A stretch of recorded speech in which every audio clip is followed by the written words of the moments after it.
Indigenous Rights Radio, because knowledge is power.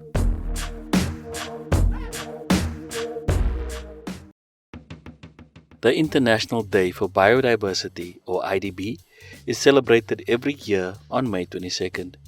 This universal observance commemorates the adoption of the text of the Convention on Biological Diversity on May 22, 1992, and provides a unique opportunity to foster wide support for the Convention, its protocols, and related action frameworks. In this radio program, we spoke to Lynne Jacobs via Zoom. Lynne Jacobs is passionate about being on the land, protecting biodiversity and territories of life, fighting climate change, and addressing the plastic pollution crisis.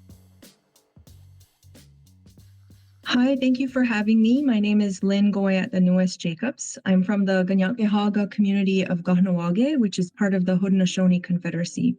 Our community is located on the south shore of the St. Lawrence River near Montreal in what is now known as Quebec, Canada.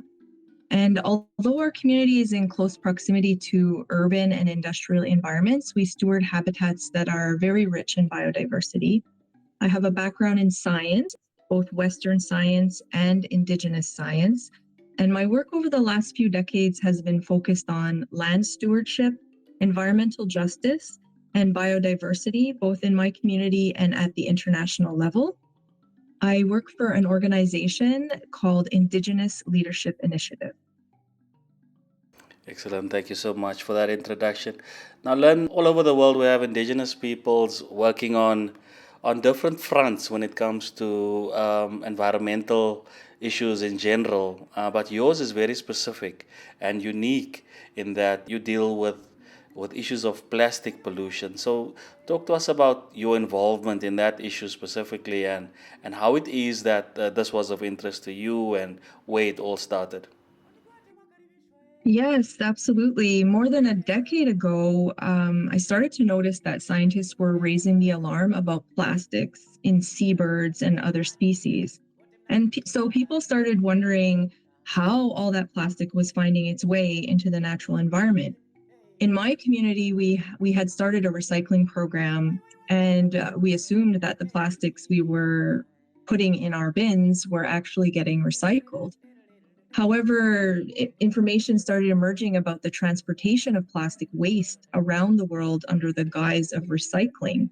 Our plastic was being shipped all over the world sometimes to developing countries that lacked the capacity to recycle the plastics they were receiving. So in those areas, the plastic waste could get dumped in landfills, incinerated, burned in open air dumps. And of course, this resulted in the release of toxic chemicals, endangering the health of people and the environment. So it was becoming more and more clear over the last decade that there was a big lack of transparency about the plastic waste stream in Canada and elsewhere, and that consumers are generally unaware that most of the plastic they place in their recycling bin will not get recycled. And so on a daily basis, consumers can make small changes to their lifestyle, but generally still have not much control, little to no control over any purchases that they make and the plastic's content. So even the biggest consumer efforts will have little effect on the plastic crisis. So it's very clear that this problem will not be solved at the consumer level, and it will not be solved by recycling alone. So when the Global Plastics Treaty process was initiated, I knew that I had to follow it and become involved. Okay, that's so good. So tell me about your own area, like where you live and where your people live. Has plastic in any way affected your indigenous nation? And maybe you can also comment on the places that other nations inhabit that you know of. Absolutely. As we fight for the protection of our lands and waters and all its species, Indigenous peoples are disproportionately affected by plastic pollution at all stages of its life cycle. And at INC4, the most recent meetings that took place in Ottawa, there were representatives from Aamjiwnaang First Nation, which is located near Sarnia. Indigenous peoples there are impacted by benzene emissions from industry that is adjacent to their community and that's producing chemicals for plastic production. And so they were at representatives from this First Nation were at INC4 to highlight the state of emergency that their community is actually facing at the moment as a result of this. My community, Kahnawake Mohawk Territory, is impacted at the stage of plastic recycling because we have a battery recycling plant adjacent to our high school. And I'm just down the road from this industry, and our neighborhood is often subjected to burning plastic odors and unknown health impacts. And then, of course, at the other end of the life cycle, our relatives from the Arctic were also present at INC4, and they spoke about the impacts of microplastics and associated chemicals in their environment and in their food system, and which results in, health impacts in their communities. So Indigenous peoples are clearly impacted at all stages of the plastic life cycle. Thank you so much for that answer. So on a very high level, an international agreement on plastic is being drafted as we speak, and some experts say it will be the most significant international environmental instrument since the Paris Agreement in 2015. So can you talk to us about your involvement in the Global Plastics Treaty, and maybe also highlight for us how Indigenous peoples are participating in this process? Yes, sure. I wasn't able to travel for the first few meetings of the Global Plastic Treaty negotiations, but I was able to follow the process from afar. I did participate at INC4 in person in Ottawa, Canada, which is close to my community. And I was really grateful to meet the Indigenous peoples in the Indigenous Peoples Caucus. Some of them have been actively engaged since INC1. At INC4, we were a really small but mighty group from different regions. So some of the regions representative in the Indigenous Peoples Caucus were from North America, Latin America, the South Pacific, the Arctic, and Asia. We estimated about 28 Indigenous participants to the caucus, which was also supported by many allies from scientific groups and civil society organizations. And we took on many different roles during INC4. There was sort of a natural division of labor that occurred during the meetings, including attending and taking notes at the contact group meetings like I did, having meetings with member representatives to discuss the text language and issues, participating in press conferences, drafting statements for interventions on the floor, and participating in side events and panel discussions. And this is all to increase our visibility and elevate Indigenous peoples' issues. I participated in a panel on accelerating the science policy integration for plastic pollution. And on this panel, I advocated for Indigenous science as a vital and equal contributor to the policy about plastic pollution. So Indigenous peoples must be a part of the discussion, not as stakeholders, but as rights holders, and have supports in place so that we can bring our own approaches to the table and not just limited to the Western ways of doing things. So the Indigenous Peoples Caucus also hosted a very powerful side event on plastic and colonialism, which was well attended and it was live streamed. And I think as a whole, the Indigenous Peoples Caucus at INC4 was very effective in raising important issues and pushing for a stronger voice within the treaty process. Thanks so much for that answer, Lynn. Let's talk about the main positions of this agreement. Maybe if you could just briefly run us through some of the main positions, especially with the perspective of what Indigenous peoples want included in the text of this agreement. In addition to ensuring a strong treaty addressing the full life cycle of plastics and its impacts, the main points are the inclusion of strong language that is consistent with the United Nations Declaration on the Rights of Indigenous Peoples.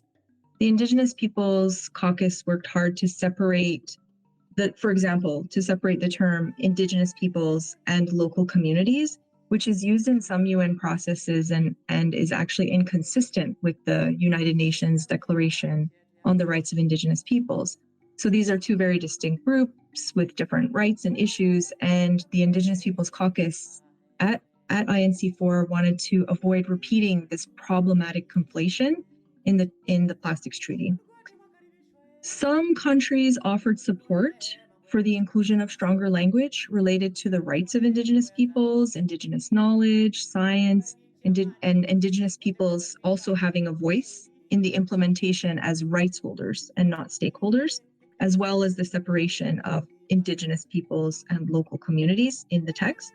And in fact, right near the end of INC4 of the meetings, Canada presented a statement to this effect, and it was supported by Australia, Ecuador, Mexico, Pacific Small Island Developing States, and the Philippines. So that, I think, was a really good outcome that we hope will be reflected in the text at INC5. So let's talk about some of the challenges. It's never easy for Indigenous peoples in negotiations like this. So take us through some of the main challenges that you observed at the last Intergovernmental Negotiating Committee on Plastic Pollution, or INC4, that took place in Ottawa. One significant challenge is the divergent interpretations of the UNEA Resolution 514 with the mandate to address the life cycle of plastic. So some countries interpret the life cycle of plastic to begin only at the waste stage, and they want the instrument to only cover aspects at this stage and beyond. So focusing on product design, waste management, and circularity. And some countries in this group of thought include, Saudi Arabia, Bahrain, Iran, Kuwait, China, and there's many others, several others.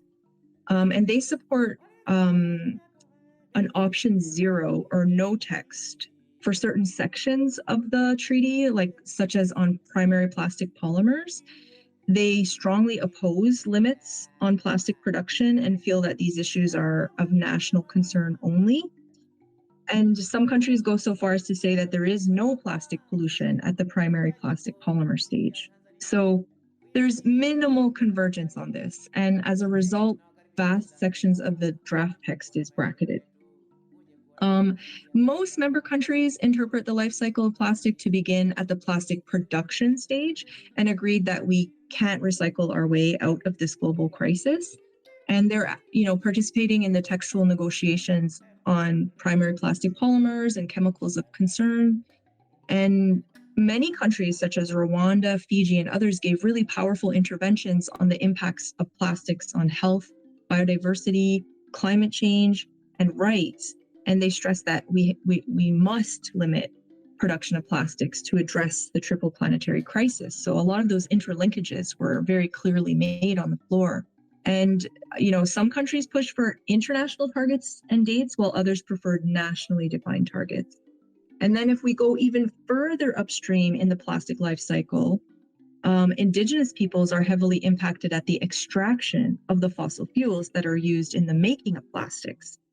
I did hear some mention of extraction during interventions, but I haven't seen any formal mention of the word in the text of the instrument in the subgroups that I was following. So I would say that the main challenge moving forward is how to move beyond this impasse. We logically know that plastic pollution occurs far upstream from the waste stage, but for the purpose of this treaty, the question still remains is, where does the life cycle of plastics begin? So it sounds like there's quite a bit of challenges, but when there are challenges, there are ways to circumvent it. So share with us what you think the next steps should be, and also maybe in the same breath talk to us about your optimism or possible optimism for a good outcome. At the end on INC4, there was significant discussion about intersessional work, and that's really important for actually, moving beyond some of these areas. And many countries wanted to go further to unblock some of those areas where there's a strong lack of convergence. But in the end, only 2 streams of work were approved on financing mechanisms and approaches for addressing chemicals of concern. At this point, the location and timing for the intersessional work have not been made public, and there's still also a question of whether observers will be invited to participate in the intersessional work or not. But there is a very strong push, and I've heard over and over from many different angles, to actually come to some kind of agreement on the Global Plastics Treaty at INC5 that will take place in Busan in the Republic of Korea in November of 2024. And regarding optimism, I would say I'm cautiously optimistic, but also very concerned that we will end up with a weak treaty due to the ongoing lack of convergence on the interpretation of the mandate itself. So there's still disagreement on the very basic question of what are we negotiated and where does the life cycle of plastic begin? I do feel very optimistic, though, about the strength of the Indigenous Peoples Caucus and the support of many allies and civil society organizations, and in more countries pushing for the inclusion of language related to Indigenous rights, knowledge, science, and participation in the treaty development and implementation as rights holders. I'll be focusing my PhD research on plastics and its colonial aspects and impacts to Indigenous peoples, and I will continue to follow very closely the developments leading up to, during, and after INC5. So I hope that we will have some good news to discuss next time. Okay, so we're almost at the end. We have 2 more questions to go, Lynn. Let's hear your comment on what is biodiversity to you and your culture. So there's a big commemoration happening next week on May 22nd, International Biodiversity Day. But it means different things to different people. So to you, what does it mean, and what do you think it means to your people and your culture as well? Well, Indigenous peoples have a strong bond to the land, and we see the natural world as our relatives that we must honor and respect. So, in that sense, biodiversity is a part of who we are. It's a second nature. It cannot be separated from what we do on a daily basis in our lives, in our work, and all of the decisions that we make for the future generations. So, within the plastics treaty and within all the other work that we do on a daily basis, biodiversity is crucial to the cultural, social, spiritual survival of all people, really.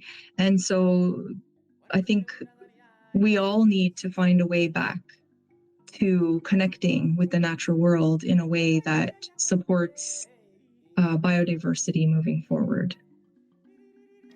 Thank you so much, Lynn. So, as a point of departure, then, I just want to make sure that I give you an opportunity to speak your mind and speak everything that you're thinking about. So, do you have any additional information for our brothers and sisters who are Indigenous, or maybe perhaps for parties and negotiators who will listen to this podcast? I think I would just say that we need to continue working together. I think there's so much strength when we come together within these processes and we find ways, even though we may have, different ways of approaching things, and different understandings of our lands and territories.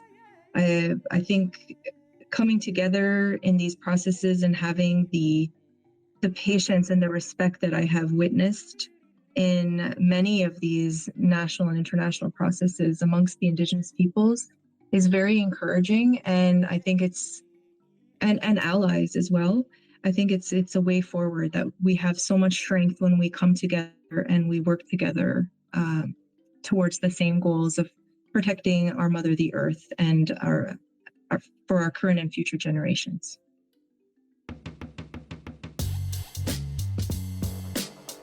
Be part of the plan. The theme of IDB 2024 is a call to action for all stakeholders to halt and reverse the loss of biodiversity by supporting the implementation of the Kunming-Montreal Global Biodiversity Framework, also referred to as the Biodiversity Plan. For more on the rights of Indigenous peoples, visit cs.org and follow Cultural Survival on Facebook and Twitter.